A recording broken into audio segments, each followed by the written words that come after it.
세상에 듣기 좋은 소리들이 참 많이 있습니다만 그 중에 우리 인사할 때 아까 나눴던 그 문장, 나는 당신을 사랑합니다 라고 하는 이 애정 고백의 표현, 이 문장이야말로 아마 이 세상에서 가장 듣기 달콤하고 행복한 소리가 아닐까 생각이 됩니다.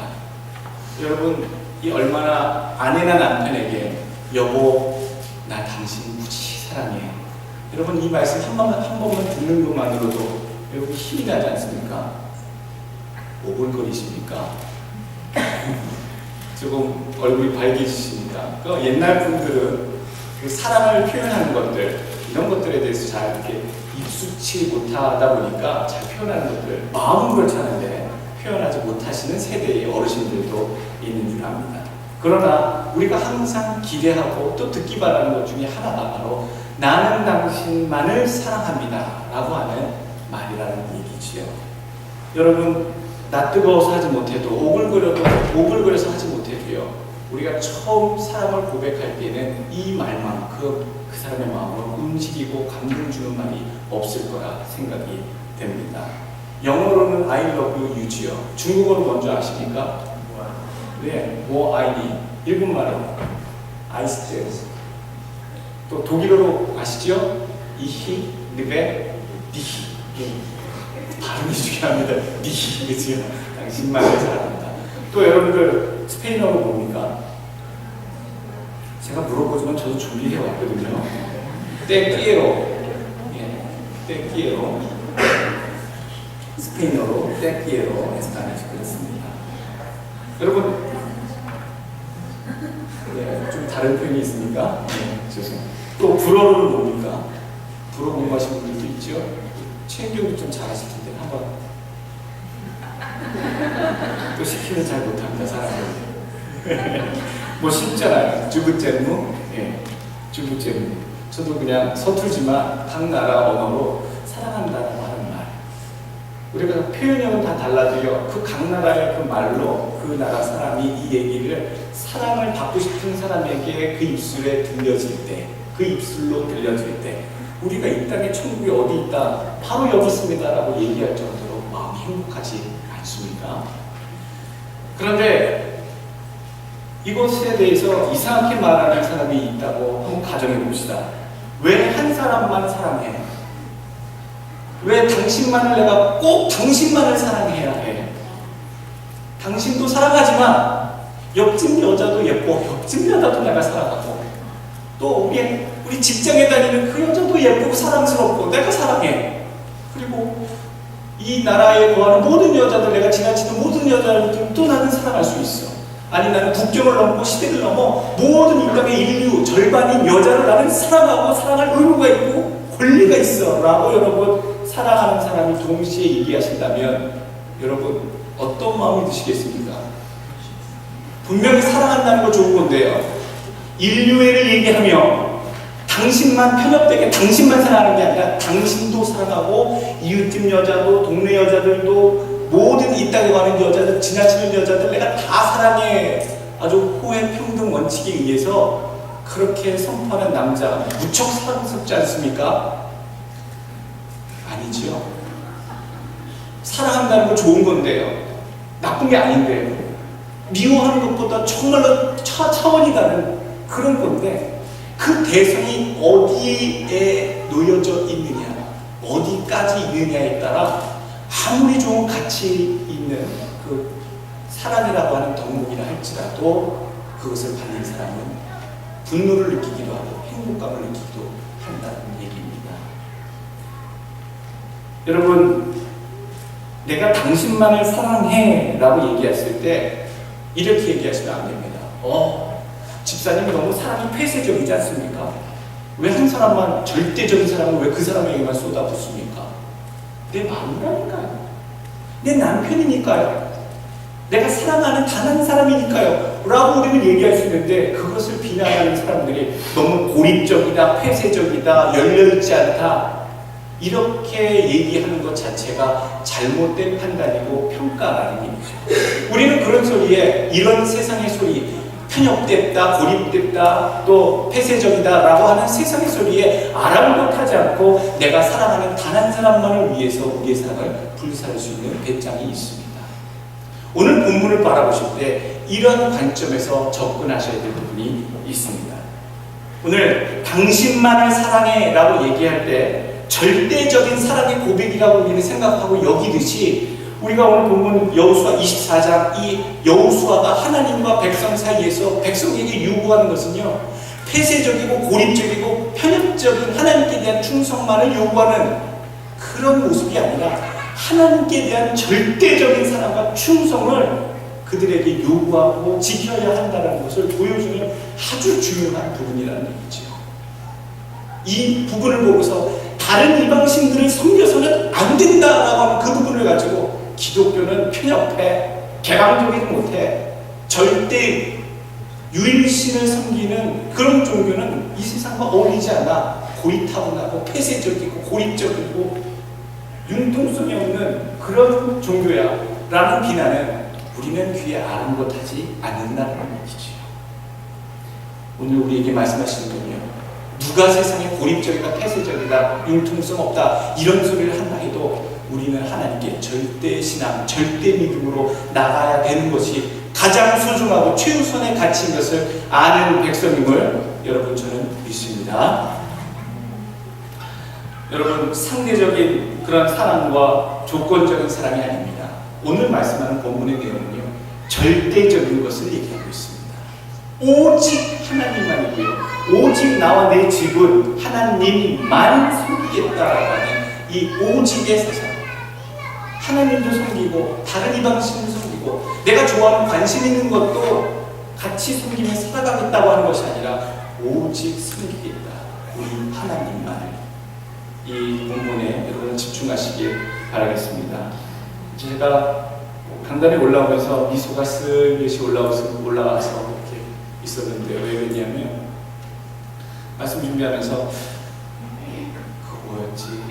그 노래를 한번 부르고 싶은데 내가 주인 삶은 모든 건 내려놓고 내가 주 앞에 나와, 그게 내가 주인 삶인가 내가 사랑했던인가 헷갈려서 막 이렇게 여기다 적어놓고 올라왔는데 오늘 여러분 마지막 찬양이 뭐였습니까?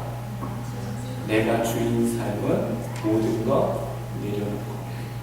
이게 우연의 일치다 상식적으로 이렇게 생각하겠지만 오늘 이 말씀과 찬양의 예비적인 찬양을 통해서 이미 우리들 마음속에 성령 하나님께서는요, 마음에 여러분들 자리 잡고 있는 것들, 하나님보다 더 좋아하는 거, 즐겨하는 것, 은근히 먼저 내세우는 우선적인 것들을 내려놓으라고 우리들에게 말씀하고 계시는 줄로 믿으시길 바라겠습니다. 여러분, 사랑을 하면 묘한 현상이 나타납니다. 여러분 아십니까? 사랑을 하면 여자들은 어떻게 되지요? 예뻐지죠. 예. 일단 저는 상식적인 거 여쭤봅니다. 해봤던 거. 물러나지 않게 여자는 사랑을 하면 예뻐지고요. 남자는 어떻게 되는 줄 아십니까? 남자는 뭐 멋있어지고 잘 가꾸겠죠. 잘 보이려고. 그런데 좀 더 질문 드리고 싶은 것은요, 사랑을 하고 좋아하게 되면 상대방을 우리가 좋아하게 되지요. 그것만 해주는 게 아니라 사랑을 하고 좋아하게 되면 상대방이 좋아하는 것을 하게 됩니다. 상대방이 가장 좋아하는 그것을 내가 하게 된다는 거죠. 내가 당신 무지무지 사랑해 하면서 내가 사랑하는 아내가 제일 싫어하는 일을 내가 골라서 한다면요, 알면서도 내가 굳이 그것을 한다면요, 여러분 그런 거 의심해 봐야 됩니다. 당신 되게 사랑해 그러면서 이웃집 여자를 사랑한다고 나가고 다른 데서 정말 막 가슴 아프게 하는 일들을 하고 다니는 것, 그것은 위선이지요. 상대를 사랑하는 게 아니라 이성을 사랑하는 겁니다. 여러분, 누군가를 사랑하면 그 사람이 간절히 원하는 그것을 행하게 되어 있습니다. 여러분, 입으로 고백드는 그 순간뿐만이 아니라 사랑한다고 고백하는 자가 어떻게 행하는지를 잘 유심히 살펴보십시오. 여러분, 이 말씀 드리면 적용할 때 우리 남편 어떻게 하는지 봐야지, 우리 마누라 어떻게 해야지 봐야지, 이렇게 적용하지 마시고요. 내가 사랑한다고 하면서 나는 안 하고 있는 걸 적용하셔야 됩니다. 항상 주에 들을 때 말씀은요, 이 말씀 듣고 다른 사람을 평가하거나 다른 사람을 견주고 한 게 아니라 지금 나에게 주신 말씀입니다. 나는 아이들을 사랑한다고 하면서 아이들이 정말 하나님 기뻐하시는 것을 하게끔 하는가? 나는 남편과 아내를 사랑한다고 하면서 정말로 아내가 원하는 것을, 남편이 원하는 것을, 또 싫어하는 것을, 괴로워하는 것을 하지 않고 하는가? 여러분들 분명한 것들을 내 자신이 먼저 살펴보셔야 한다는 겁니다. 사랑한다고 하면서 괴롭히는 것, 무슨 세디스트입니까? 그것으로 지금 낙을 삼습니까? 특별한 경우가 아니고서는 우리가 사랑하면 그 사랑하는 사람의 일을 합니다. 저는 우리 중고등부 아이들한테 들려주고 싶은 이야기가 하나 있어요. 언젠가는 한번 들려주고 싶었는데, 여러분 공부 왜 합니까? 공부하려고 하는 이유가 여러 가지가 있는데, 하나님의 실력 있는, 하나님이 쓰실 만한 인재로 길러지기 위해서 여러분 공부하셔야 되고요. 부모님의 기쁨이 되기 위해서도 공부하셔야 됩니다. 한국에 있는 아이들은 부모님의 기쁨이 되기 위해서, 부모님께 효도하기 위해서 공부한다고 하는 그런 친구들이 많았었습니다. 물론 다양한 이유가 있겠지요. 근데 목사님, 저 또한 어머님 여기 계시지만 부모님의 기쁨, 근심 걱정 끼쳐드리지 않고 어렵게 힘들게 살아가시는데 자식들이 속색이지 않아야겠다라고 하는 생각, 그리고 내가 공부를 잘해서 상장을 받아오면 굉장히 기뻐를 하세요. 근데 상장 받는 게 그렇게 어렵지 않았어요. 평균 모든 과목에 90점만 넘으면 일단 상장을 주는 학교였으니까 상장을 받아서 그걸 마치 한 달에 한 번 거의 시험을 보다시피 했는데 그걸 제출해 드리면 너무나도 행복해 하시는, 그리고 열심히 공부하는 이유 중에 하나가 결국 부모님이 기뻐하시는 게 내게 도움이 되고 나도 행복하니까 공부 열심히 할 수밖에 없더라고요. 그래서 받아온 학용품들이 참 많았었는데, 여러분 학용품이 차고 넘치면 어떻게 하려 합니까? 다 못 씁니다. 그거 장사합니다. 동생이랑 저랑 한참을 모았던 학용품, 그거 가령도 가전시장 앞에 가면 지금은 없습니다만 예전에 우리 문방구 아저씨, 그 아저씨한테 가서 이 학용품 이만큼 교회에서 받은 거 하나, 학교는 많이 안 줬어요. 교회에서 항상 많은 것들, 성경 외우기 대회, 노래자랑, 노래대회, 찬송가대회, 뭐 하겠는 다 나가서 1등, 2등, 하여튼 대상이 제일 크니까 다 휩쓸어오면 몇 년 하면요, 창고 안에 이렇게 쫙 쌓입니다.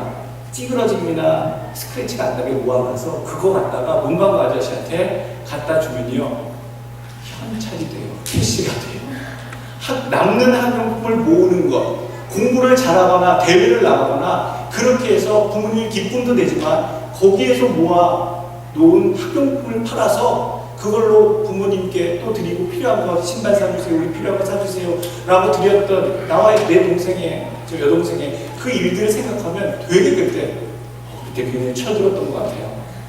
지금은 아직 그런 마음이 들 것 같은데, 여러분 이게 우리가 살아가는 사람들을 위해서 행할 수 있는 일들 중에 하나입니다. 우리 여러분들, 우리 중고등부 아이들, 유초등부 아이들 공부할 때 부모님의 기쁨이 될 수 있도록, 하나님이 칭찬하시고 길러지는 사람이 될 수 있도록 이 두 가지 목표만을 위해서 한번 공부해 보시고 열심히 실력을 갖춰 나가시는 여러분이 되시길 정말 간절히 선배로서 부탁을 드리겠습니다. 이럴 때는 여러분 부모님 앞에서 아멘이라고 크게 하시면 큰 감동이 있습니다. 여러분들 하나님을 위해서, 또 부모님의 기쁨을 위해서 여러분 열심히 공부하고 실력을 갖춰나가는 우리 중고등부 아이들 되시길 주의 이름으로 축원합니다. 부모님들이 아멘 그대로 될 줄로 믿습니다. 오늘 본문을 통해 우리가 또 분명히 알아야 될 것은요, 우리에게 주시는, 먼저 깨닫게 해주신 교훈은요, 첫 번째로 오늘 내가 택해야 된다라고 하는 사실. 내가 예수를 잘 믿기 위해서 내가 택해야 한다. 택한다는 얘기는 마음에 확정된 결정들을 하나님을 믿기로 확정을 해야 된다는 얘기입니다. 오늘 15절 말씀, 오늘날 택하라, 오직 나와 내 집은 여호와를 섬기겠노라 라고 선포를 합니다. 백성들에게 나는 어떻게 하는지 그거 별로 상관없어요. 여호와 앞에 나와 내 집은 하나님만 섬기겠다고 맹세한다라고 백성들에게 미리 지도자로서 본을 보여주고 있는 여호수아.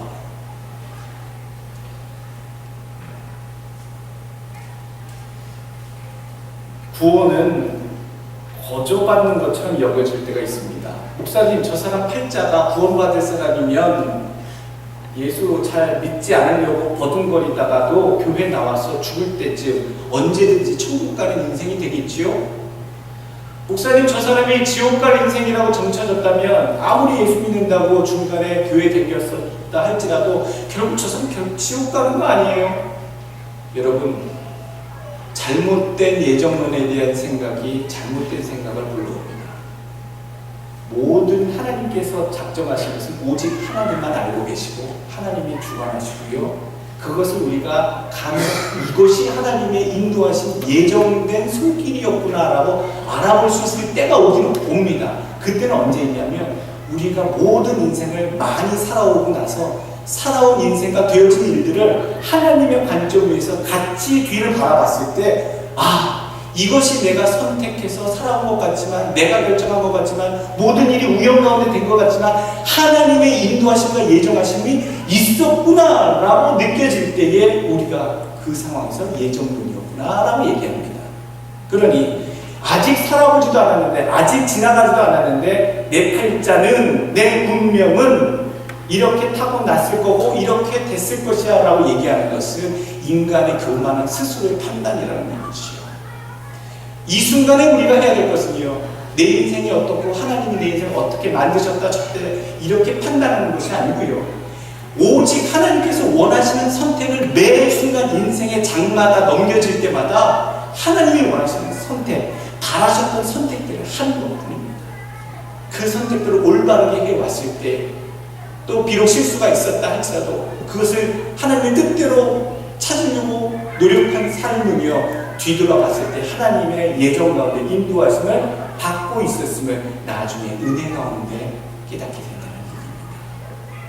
오늘 이 순간에 하셔야 될 것은 바로 나는 하나님께만 마음을 확정하고 내가 예수 믿는 것을 확정하겠다라고 하는 택함, 하나님의 택함을, 하나님께 대한 택함을 여러분 마음에 확정하셔야 합니다. 내 자신의 입장으로서의 믿음의 결단이 요구되는 순간입니다. 여러분, 원래 부족한 사람은 문제를 외부로 돌리고 된 사람은 그 문제를 내 자신에게부터 먼저 적용을 합니다. 먼저 내 잘못이 뭔지 살펴보고 그렇게 나아가지요. 부족한 자는 남을 깎아내림으로 자신을 높이려 하고요, 된 사람은 자신을 낮추고 인격을 갖추고 자기 자신을 가치 있게 만듦으로써 세상에 보여지게 합니다. 여러분, 우리가 어떠한 자가 되어야겠습니까? 어떠한 자가 되어야겠느냐라고 생각할 때에 하나님을 택하여 내 자신이 먼저 주 앞에 나가는, 하나님을 먼저 택하는 자가 되시길 주 이름으로 부탁드리겠습니다. 다른 것이 바뀌지 않는 것 불평하지 마시고요, 내가 변하면 세상이 변하고 내 주변이 먼저 바뀝니다. 모든 순서는요, 나로부터 시작된다는 것, 나의 선택과 나의 결정서부터 모든 방향과 일들이 진행되기 시작한다는 것, 내가 옳은 방법과 옳은 길을 하나님 앞에 선택하셔야 하나님께서도 원하셨던, 계획하셨던 일들이 지장 없이, 늦춰짐 없이, 연기됨 없이 나의 인생과 내 주변 사람들의 인생을 통해 진행될 수 있다는 사실입니다. 그 실수를 최대한 적게 하시고 하나님을 향한 선택들이 올바르게 여러분 인생 가운데 매 순간 놓여지기를 주의 이름으로 축원합니다. 또 두 번째, 다른 것들, 이 세상에 여러 가지 것들을 하면서 살아갈 수 있습니다만 예수 믿는 것, 하나님 섬기는 것에 절대적인 가치를 두십시오. 절대적인 가치를 두고 최우선의 가치를 두십시오. 여러분, 절대주의 태도를 무엇에 두느냐에 따라 달라집니다. 여러분, 이 세상에 살면서요, 절대주의로만 살아갈 수는 없습니다. 사람이 여러 가지 것들을 비유하기도 하고요, 상황이 바뀌어지면 조건적인 것도 판단하기도 합니다. 쓸데없는 것에 대해서 절대적인 집착을 부릴 때에 우리는 똥꼬지 부리는 인생이라 칭함을 받기도 하고요, 참 저 사람 빈약하다, 편협하다, 이상하다, 고집스럽다라는 소리를 듣기도 합니다. 절대적인 고집을 부려야 할 대상을 분명히 고집하고 나머지 것들에 대해서 여러분 융통성 있게 조건적으로 상대적으로 대할 수 있는 것들이 있다는 얘기지요. 중학교 때 저는 꼭 신고 싶은 신발이 있었습니다. 그 당시 여러분들 어차피 아시는 거니까 아디다스, 미즈노 이런 것들은 5, 6만 원 했습니다. 지금은 뭐 몇십만 원 되죠. 10만 원 넘어가고 몇백 불 하는 것도 봤는데요. 그때 아디다스는 감히 넘어볼 수 없는 신발이었고요. 물론 한 반에 한두 명 진짜 잘 사는 아이들이 아디다스 신발 딱 신고 오면 그 친구는 일부러 짧은 바지를 맨날 입고 오는 듯, 반바지만 입고 오는 듯 맨날 그렇게 다리만 돋보였는데 저는 그렇게 욕심 부리지도 않았습니다. 아디다스는 넘을 수 없는 벽이었고요. 그 다음에 미즈노는 일본 거였기 때문에 저는 싫었고요. 제가 그래도 욕심내서 이것만큼은 신어보고 싶었다라고 하는 것을 프로스펙스라고 하는, 여러분 기억나실 겁니다. 국제생산 프로스펙스. 공감을 못하시죠? 프로스펙스라는 그 신발이 참 멋있었고요. 그리고 나이키, 이 두 가지가 양대 산맥이었어요. 참 중학생으로 입장에서는 꼭 신어보고 싶은 신발. 그런데 그것도 가격이 녹록치 않아요. 만만치 않은 가격이에요. 2, 3만 원은 헐뜬히 훌쩍 넘었던 것 같아요. 근데요, 그거 신는 거에 저는 목숨을 걸었어요. 어떻게든 그거를 신기 위해서. 내가 많은 것, 아디다스를 바라는 건 아닙니다. 내가 미즈노를 바라는 것도 아니에요. 나는 그냥 애들이 조금 부러워할 만한 거, 그렇지만 우리가 가능성 있는, 살 수 있을 것 같은 느껴지는 그 아디다스, 그 나이키나 이 프로스펙스면 좋겠어요. 여러분 꼭 옛날에 이상하게 요즘 모르겠습니다만 한국에 가면 나이키 대리점, 프로스펙스 대리점, 아디다스 대리점, 대리점들이 붙어 있어요. 저희 동네만 그랬나요? 꼭 그렇게 붙어 있으면 거기에 그 앞에서 막 때를 쓰고 저기 사주시면 안 돼요. 글쎄 생각해보자. 안 된다. 여러분 나는 그렇다. 죄송합니다. 그러는데 여러분 나중에 낙찰을 결국 뭘로 가냐면 페가수스라고 하는, 페가수스는 뭐냐면 참 저렴한데 튼튼한 신발이긴 해요. 디자인이 가장 나이키랑 닮았어요. 닮았는데 나이키는 이렇게 모양이 되어 있는데 부메랑 모양 위에 영날개가 붙어 있어요. 페가수스는. 그래서 결국은 나이키를 못 사고 내 절대주의가 무너지며 페가수스를 사서 신게 되었는데 긴 바지만 입고 다녔어요. 가리려고. 그 영날개를 가리려고. 어머니 모르셨을 거예요. 그리고 어깨를 피고 다녔죠. 막 마치 나이키를 신는구나. 여러분 정말 그때 생각해 보면요, 별것 아닌 거예요. 나이키를 신으나 뭐 프로스펙스를 신으나 또 페가수스를 신으나 뭐 이름 없는 동대문 시장에 뭐 5,000원짜리 그냥 튼튼하고 좋은 것만 신으면 될 텐데 왜 그때는 목숨을 걸게 되는지 모르겠어요. 왜 꼭 프로스펙스였고 왜 꼭 나이키였고. 근데 어른이 되다 보니까 우리 인생들이 다 그렇게 되더라고요. 중고등학교 때 꼭 그랬던 사람들이 커서 꼭 루이비통 아니면 안 되지. 적어도 샤넬 정도는 있어야 되는 거 아니에요? 적어도 남들 다 갖고 다니는데 뭐 하나 명품 하나 있어야 되는 거 아니야 라는 생각으로 차원이 높아져서 우리가 고집스러운 쓸데없는 절대주의를 우리 삶 가운데 여러 곳에서 주장하게 되더라고요. 여러분 말씀드렸습니다. 절대적인 어떤 관점이나 집착이요, 어떠한 대상이 되느냐에 따라 참 별것 아닌 거에 대해서 집착하는 인생이 될 수 있고요. 집착하는 그것이 고귀하고 가치 있는 것에 대해서 사람이 절대주의를 갖고 있으면요, 그 인생 자체가 차원이 달라지게 된다는 겁니다. 여러분 무가치하고 무모한 것, 가치가 지금 있어 보이나 안개처럼 잠시 있다가 사라지는 것들에 대해서 여러분 너무 목숨 걸지 않고 살아갔으면 좋겠습니다. 있어도 그냥 없어도 그냥. 신어봐야 오래 못 신는 것, 입어봐야 오래 못 입는 것, 영원토록 입지 못할 것, 내가 입는다고 사람들이 그렇게 멋있다고 그렇게 해주지 않을 것, 부러워하지 않을 것, 해주는 척하지만 속에서 인정해주지 않는 것, 우리 허망한 허영과 거짓된 것들, 야망 이런 것들을 다 집착에서 벗어나시라는 거예요. 내가 주인 삶의 모든 것들이 바로 이런 것들이 보이지 않게 아직 집착되어지기 있기 때문에 우리의 삶이 구차해지는 겁니다. 절대적인 것, 절대적으로 내가 놓지 말아야 될 것을 오직 예수 그리스도의 이름만 여러분 되시길 주의 이름으로 축원합니다. 이성의 절대성을 두는 자는 다 바람둥이가 되고요. 돈의 절대성을 두는 자는 다 조류가 되고요.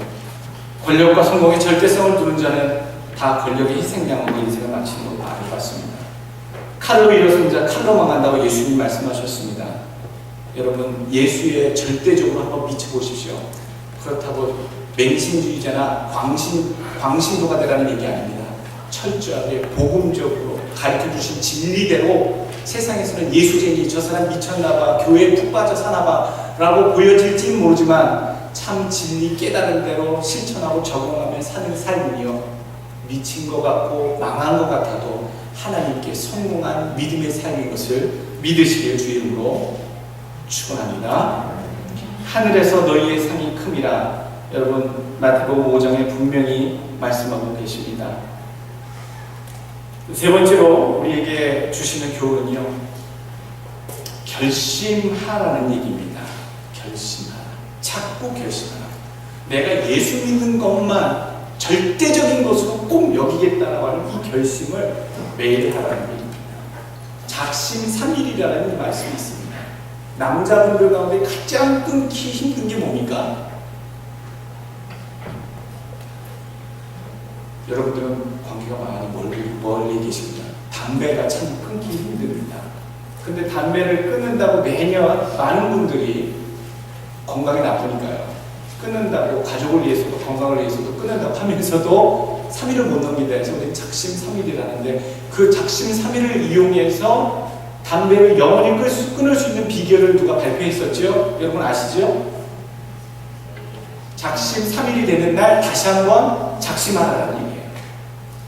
3일째 되면 그 의지가 흔들린다는 거예요. 담배의 유혹, 그 욕심이 때문에 자기도 모르게 무너진다는데, 어떤 유혹이 있을 때 다시 한번 그것을 또 각오를 새기고 되새기고 이렇게 하는 것을 반복할 때 어느 순간 되게 되면 되새기지 않아도 되는 때가 온다는 것이죠. 그것이 안 됐을 때까지, 내 몸에 완전히 받아들여지지 않을 때까지 계속 이룰 수 있도록 결심하고 작정하는 것. 내가 하다 보니까 또 이렇게 됐네. 나야 뭐 그렇지, 인생이. 아유, 그냥 하던 대로 하자. 여러분 이렇게 포기하지 마십시오. 작심삼일이 되었다 할지라도 다시 한번 하나님 앞에 결정하시고 작심하시고 결심하시길 주의 이름으로 부탁드리겠습니다. 근데 오늘 본문을 준비하면서 하나님 앞에 절대 믿음을 갖겠다고 했던 이 이스라엘 백성도요, 금세 바뀝니다.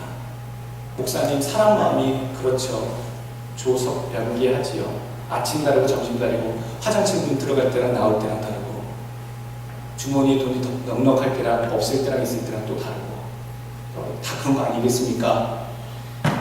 여러분 오늘 이혼율을 통계청자리에서 찾아봤는데 OECD 20개국, 전 세계에 앞서가는 나라 OECD 선진국이라 분류되는 그 나라들 가운데 우리나라가 세 번째입니다. 미국이 51%고요, 스웨덴이 49%고요, 그 다음에 한국이 스웨덴이 48%고요, 한국이 47%입니다. 이혼율이라는 게 절반이라는 거죠. 거의. 사랑한다고, 당신만을 사랑한다고 수없이 많은 하객들 앞에서, 양가 부모 친척들 존경하는 주례하시는 분 앞에서 카메라로 녹화하고 있고 증거하고 있는데요, 그 앞에서 맹세한 그 맹세, 나는 내 아내 사랑하는 신부를 머리가 뭐가 될 때까지, 팥뿌리처럼 하얘질 때까지, 그건 너무 상투적인 표현이 되어버렸지요. 그럴 때까지 변치 않고 사랑하겠다라고 얘기하는 사람들 가운데 절반 정도가 이혼한다는 얘기입니다. 근데 그 이혼의 사유 중에 놀랍게도 여러분 뭐라고 나옵니까? 그 이혼 사유, 여자들의 이혼 사유 1위는요, 배우자의 부정입니다. 남편이 바람 펴서 내가 이혼한다. 나 말고 다른 여자랑 불륜을 저질렀기 때문에 이혼하다가 1위. 2위는 경제적으로 너무 어렵다, 힘들다. 그게 이혼 사유였고요. 또 남자의 이혼 사유가 뭐였냐면 성격 차이. 이 여자 이런 줄 몰랐는데 속아서 결혼했다는 거죠. 성격이 너무 차이가 난다는 거죠. 여러분도 원래 사이가 다 그렇습니다. 또 두 번째 남자들 입장에서 이혼 사유는요, 배우자의 부정입니다. 그러니까 1, 2위가 배우자의 부정 때문에 나 말고 다른 사람을 사랑한다라는 얘기입니다. 그래서 결혼이 깨지고 가정이 깨지고 그 아이들이 하루아침에 부모님이 이혼해서 자라나는 아이들이 되어버리는 가슴 아픈 현실이 두 가정 중에 한 가정이 한국의 평균으로 나왔다는 거죠. 물론 이 통계청의 자료가 허수가 있을 수 있습니다. 어떤 바라보는 관점이나 분류에 따라 약간 허수가 있을 수 있는데, 일단 똑같은 원리로 다른 나라의 똑같은 입장을 고려했을 때에 이것을 우리에게 뭔가 깨우치게 해주는 게 있다는 얘기죠.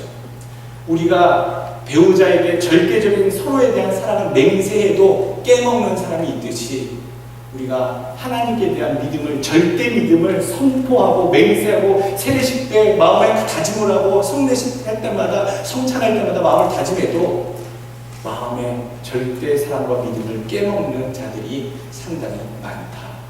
그 중에 하나가 뭡니까? 배우자의 부정이라고 했는데, 오늘 여러분 하나님께 대한 금석 맹약의 믿음을 깨먹는 이유 중에 하나가 뭡니까? 우상숭배입니다. 우상숭배. 10계명 가운데 우상숭배 1계명, 2계명에 걸쳐서 관련되어 있지 않습니까?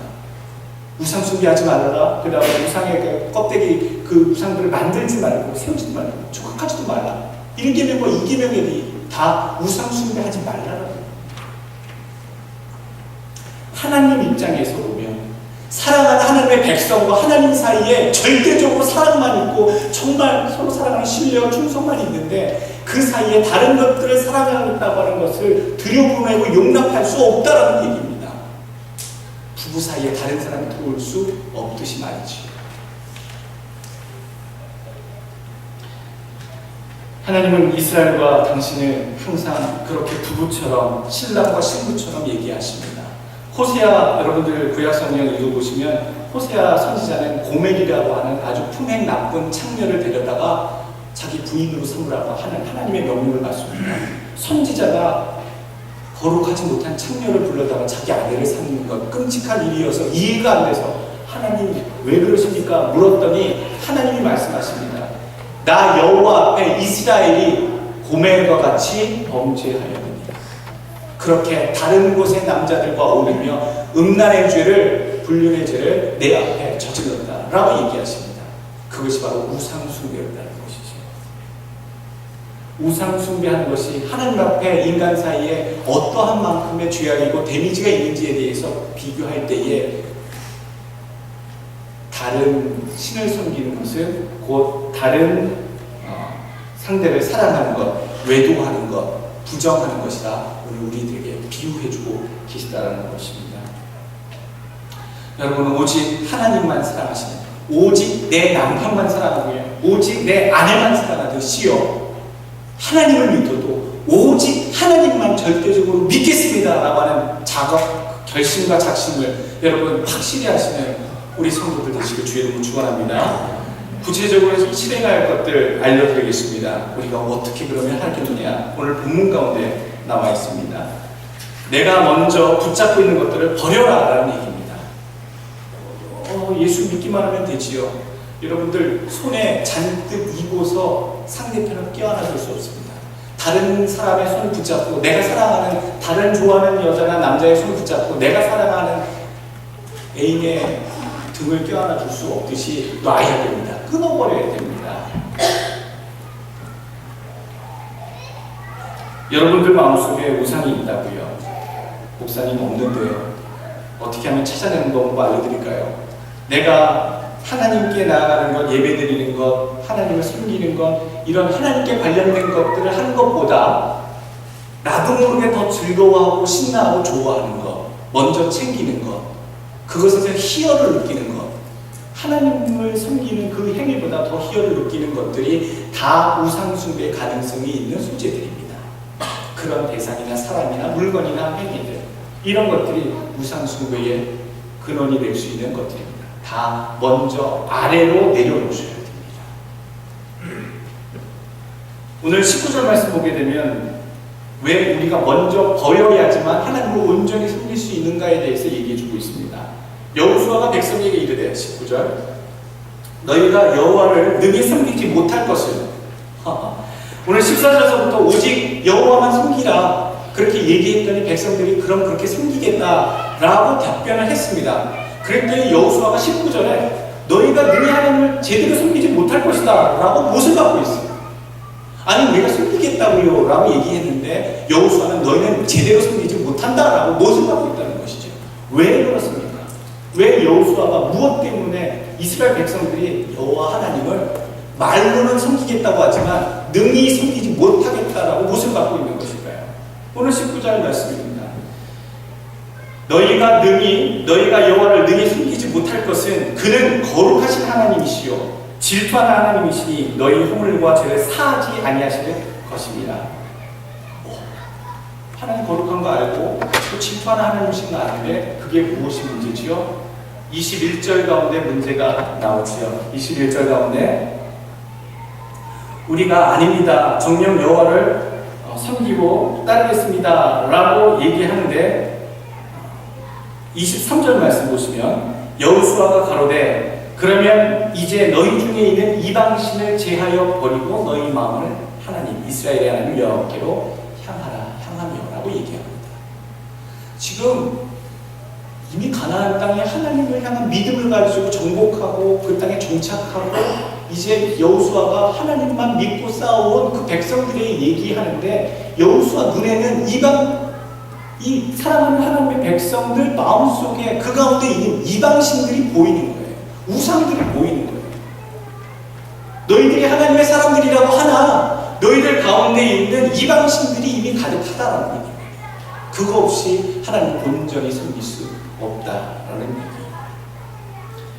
오늘 내가 주인 삶은 모든 것 내려놓는다고 하셨는데 아름다운 음율에 따라 감상에 빠져서 찬양만 부르는데 만족하지 않으셨으면 좋겠습니다. 찬양과 성가 어떤 하나님을 향한 찬송 이거 하실 때요 감성에 젖어서만 부르지 마십시오. 감성에 젖어서 감흥이 있는 것도 좋은데 가사에 있는 대로 내가 살겠습니다. 가사에 있는 대로 하나님 내가 부족하지만 살겠습니다 라고 하는 마음의 각오와 나의 신앙의 고백을 담아서 같이 여러분 찬양하시고 부르시길 부탁드리겠습니다. 여러분 오늘 내 마음속에 있는 것들 내려놓으셔야 됩니다. 자녀들 너무 많이 사랑하지 마십시오. 그렇게 아내도 사랑하게 되어 있는 게 우리 자녀고요 남편도 그렇고요 돈 버는 일도 그렇고요 사회생활하는 것도 그렇고요 어차피 이 땅에서 살면서 우리가 하지 말라는 것이 아닙니다. 어차피 하는 일인데 우리 마음의 중심만큼은 하나님을 가장 절대시 여기는 마음을 두기 위해서 그 마음의 가운데 가깝게 두었던 것을 내려놓으라는 겁니다. 양쪽으로 내려놓으라는 겁니다. 주님 여러분들 마음 가운데 삶 가운데 자리 잡을 수 있게끔 하실 수 있도록 힘쓰시길 주의 이름으로 부탁드리겠습니다. 또 두 번째 실천 방안입니다. 율례와 법도를 지키라. 맨 마지막에 25절에 나오지요. 율례와 법도는 뭡니까? Creeds and rules. 법률입니다. 하나님을 섬기는 규칙들, 하나님의 법, 세세한 알려주시는 실생활의 규칙들을 따라 행하라 라고 말씀하시는 겁니다. 구체적인 행실의 기준을 얘기해 주시죠. 다짐만 하는 게 아닙니다. 결심만 한다고 되는 거 아닙니다. 그렇게 살려고 오늘서부터 하셔야 됩니다. 철저하게 주일 성수 제대로 해보시고요. 철저하게 예배에 참석하려고 아무리 바쁘지만 시간 나면 나름대로 어떻게든 나오시려고 해보시고요. 정말 바쁘지만 기도하는 시간 내가 꼭 정해서 시간을 정해놓고 골방이든지 교회 나오든지 차 안이라든지 어느 시간이 되든 기도하는 시간 가져보시고요. 성령 있는 시간 가져보시고요.